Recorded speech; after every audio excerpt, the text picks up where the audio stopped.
Me nisjen e sezonit turistik veror, Drejtoria e Mbrojtjes nga Zjarri dhe Shpëtimit në Shkodër ka hartuar një plan të posaçëm masash për të garantuar sigurinë e qytetarëve dhe vizitorëve gjatë muajve të verës. Për shkak të temperaturave të larta dhe rritjes së fluksit turistik, shërbimi zjarfikës është angazhuar në forcimin e kapaciteteve operacionale për përballimin e situatave emergjente. Po, këtë vit kemi edhe dumet efektiv më shumë, kemi shtuar edhe dumet efektiv të rolit bazë. Me mjetet jemi mirë, pavarësisht se janë mjetet të përdora, por janë gjitha nga dëshmëri. Kemi 7 automjetet që janë për të luftuar zjarrin, një autoshkallë, janë në gjendje punë gjitha.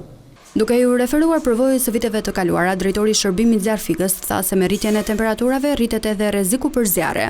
Zonat më të rrezikshme që kanë prezencë zjarri janë në Gurin e Zi, Vukatan, zona e Malihebes, Berdica, zona e Oblix, pra janë zona ku ka prezencë barishtje, e cila gjatë korrikut me ngritjen e temperaturave fillon të thahet dhe është shkak për zjarret.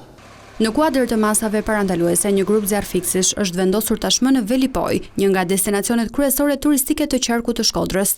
Aty në Velipoj instalojmë një mjet me 3 efektiv. Për të kapur në moment rastin, pastaj nëse ka nevojë që zjarri është i përmasave që kërkon ndihmë, shkojmë nga Shkodra me mjete të tjera. Nisur nga situatat e vështira të përjetuara ku zjarfikësit e Shkodrës janë përballur me vatra të shumta dhe intensive zjarri, Ponari apelon për vigjilencë të shtuar nga ana e qytetarëve.